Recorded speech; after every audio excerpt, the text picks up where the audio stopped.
This is Dolly. She came from Guadalajara, Mexico. She was a street dog there. But she's just the nicest little dog you've ever seen in your life. Well, I've been working with this laser thing at work. And I've been making fairy coins and whatnot. I thought it'd be a nice gift to give Dolly a tag with her picture on it. So I proceeded to try to do that using various methods. I discovered that AI laser depth map makers suck. So I spent 6 weeks learning how to use Blender just enough to create a depth map that's actually good. Not like those crappy AI depth maps. And I thought I would pass that knowledge on to y'all so nobody else has to go through the learning process that I went through. To begin with, I used PaintShop Pro to create some pictures of Dolly to put on her tag. Then Mrs. Grumpy suggested I make a keychain for her, which required me to make a whole new set of pictures. These are the pictures I created to make depth maps out of. I think they're pretty good. Now, what I had to do first is I had to grayscale it, and that's easy enough. It's right there.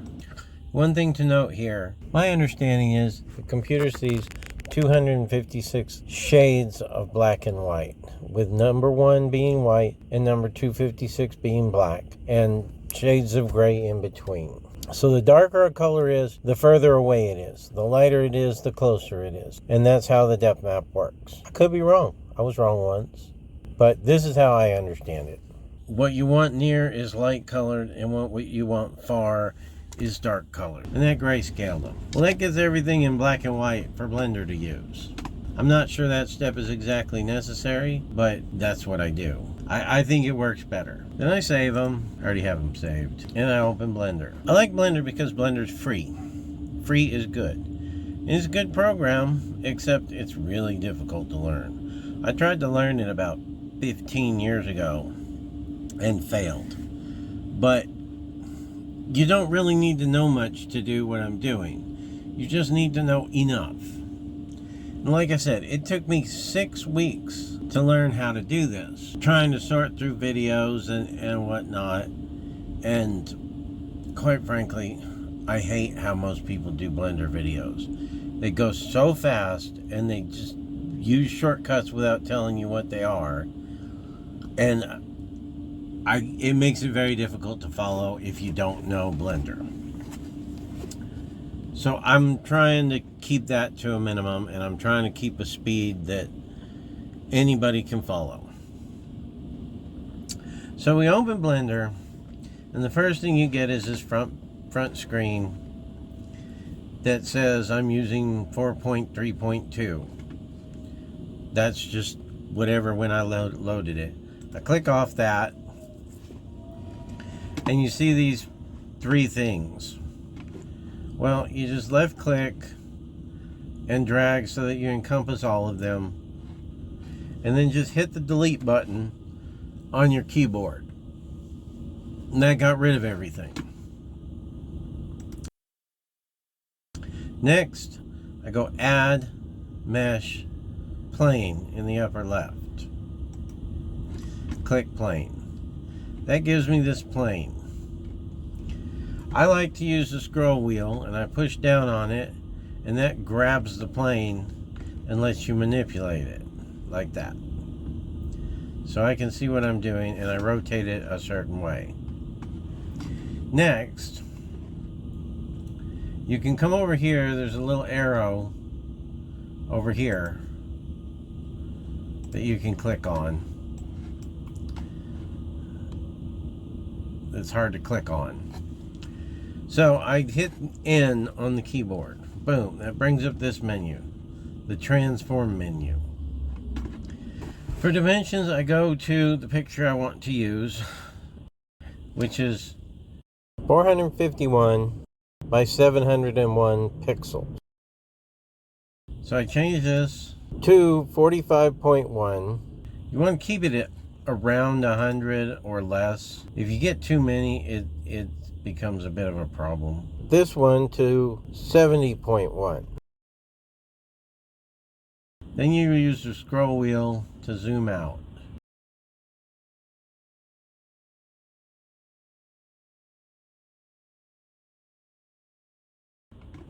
Okay? Easy as that.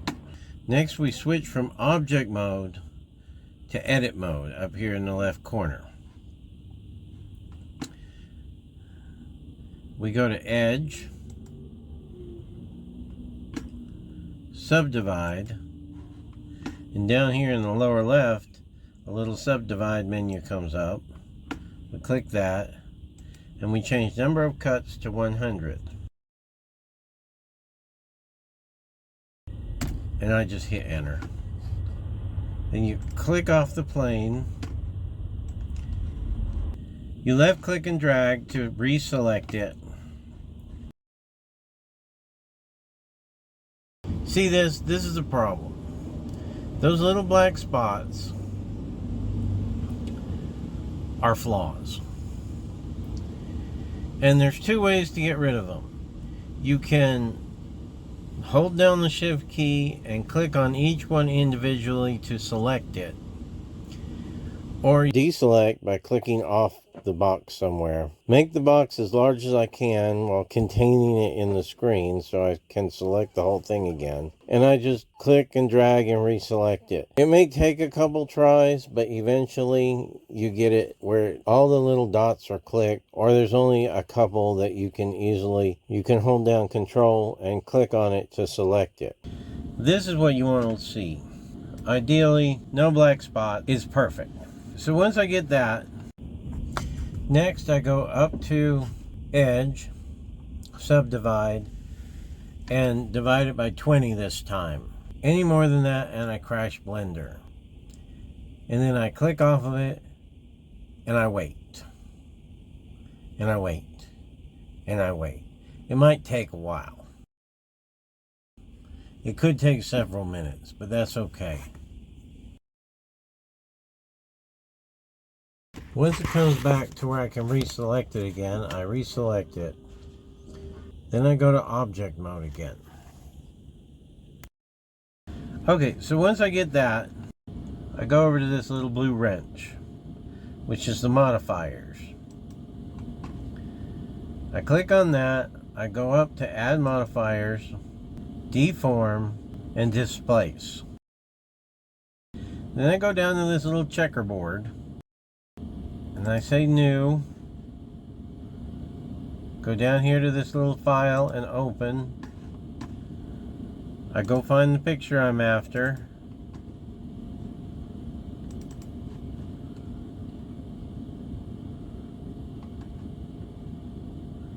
There it is.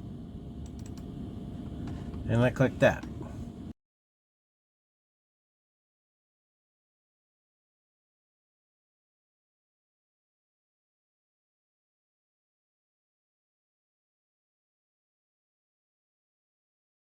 So once I'm happy with it, I go back to this little wrench. I click this little down arrow here, and I click apply. And that applies the picture. Next, I go to what looks like an old portable TV, which says render when I hover over it. I click that, and I change that from EEVEE to cycles. And then below that, under device, it says CPU. I change that to GPU compute. Then I scroll all the way to the bottom and click color management. Scroll down a little more once you open that.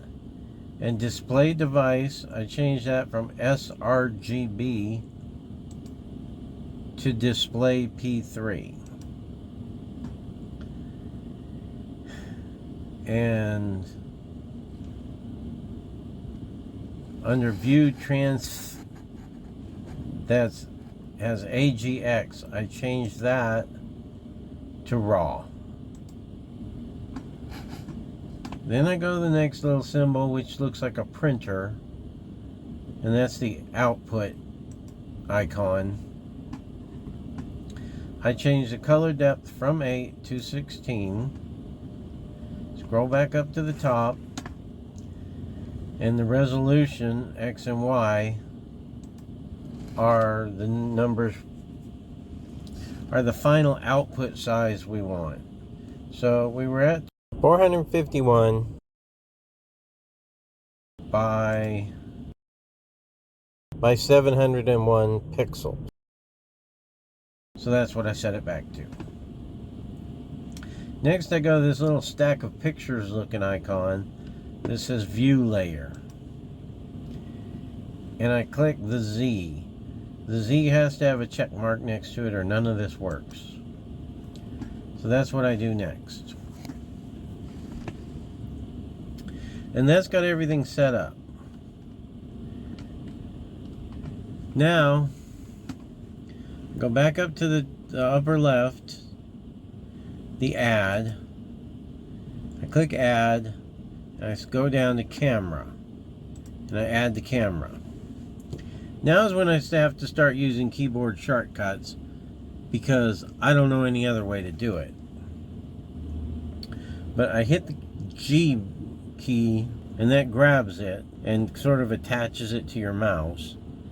I don't hold that down, and then I hit the Z key, which puts it on the Z axis, and that just, it lets me move the camera up and down.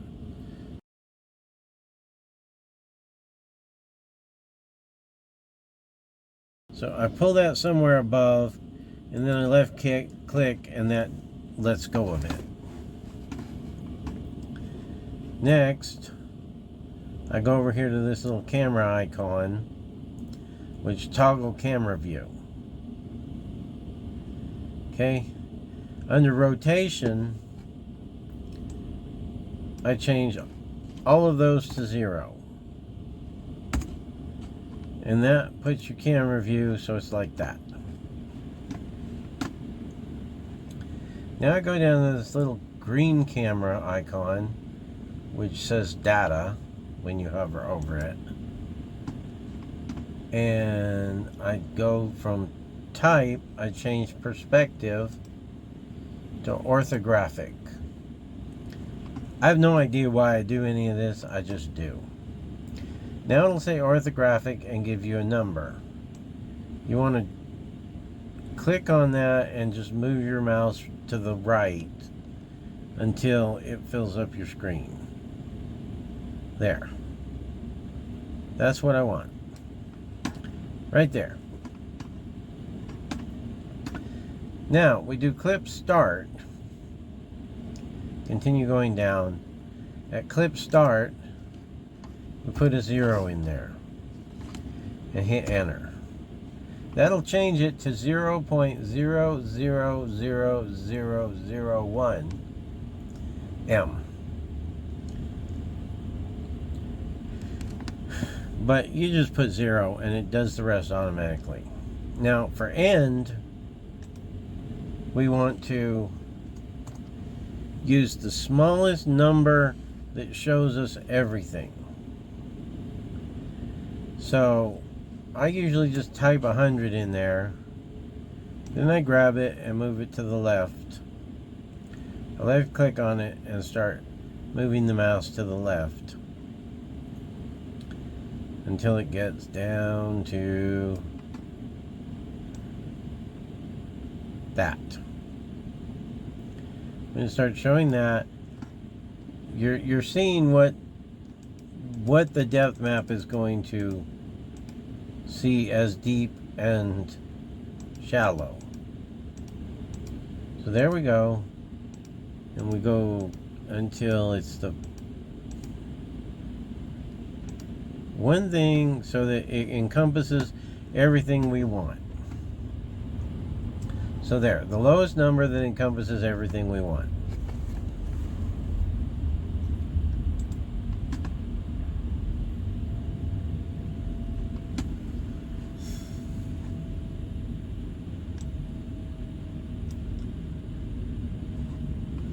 Okay.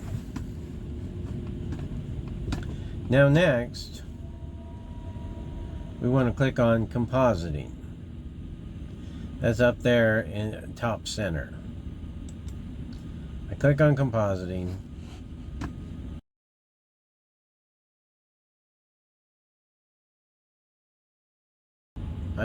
I get rid of that. It's just in the way. And over here, it says use nodes. Click on that. And that gives us two nodes. A render layers and a composite node. Click here on where it says image on the composite node and just disconnect it. Then click on it and move it. Move it over here out of the way. Next, we have to use a keyboard shortcut again. So we click Shift and A at the same time, and that brings us this menu. We click Search, and we want a viewer. So we type in viewer. Simple enough. And there's our viewer. We're going to place that over here. Now, we're going to click here over on the render layer where it says depth and connect that to image. Now this is where the Z thing over here where the pictures were, this is where that's important. If you didn't have the Z clicked, you wouldn't have the depth, and you have to have the depth. So click the Z. If depth is missing, it's because you don't have Z clicked. Okay, now we're going to connect the depth to the image by left clicking and dragging. Then we're going to go back and we're going to do Shift A again, search, and we're going to search normalize.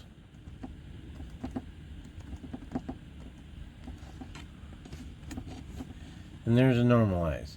And you just locate that when on the line and click. And there, it connects. And one more thing. Shift A, search, and invert.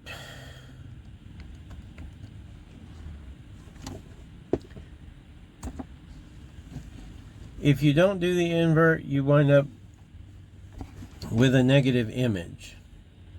You take that and you just put it on the line and it does its thing. Now you see right now, I don't even see what the image looks like. If I'd done some rendering already, it might show up. Sometimes it shows up, sometimes it doesn't. It doesn't really matter. Now I want to connect color from the invert node to image on the composite node. And there we go. Then we go up here in the left corner and we hit render. And click render image.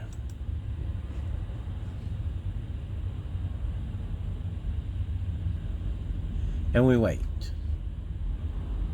And we may have to wait a long time. But there it is. And there's our image of Dolly. Now, let me show you what happens if you don't have the invert connected.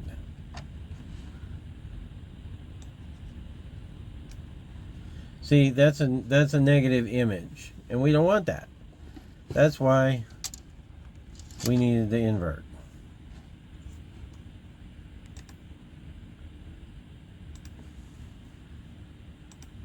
And there's Dolly.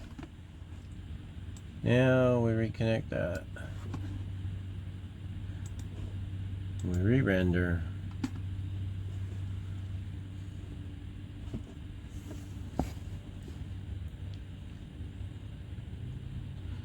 So there's our depth map of Dolly. Now I click here on image and I go save copy as. I pick where I'm going to save it.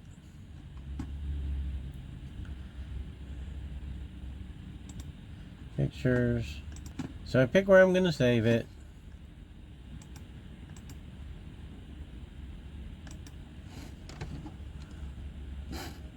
I name it.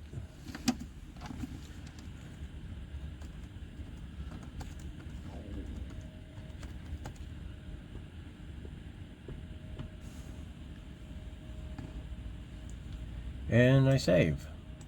Click save. And you're done. And that's it. You have a depth map. Now I can go to the laser. Now, of course, the lasering takes a long time because you're removing a lot of material. One side took 3 hours, the other one took 5 hours, which is a long time.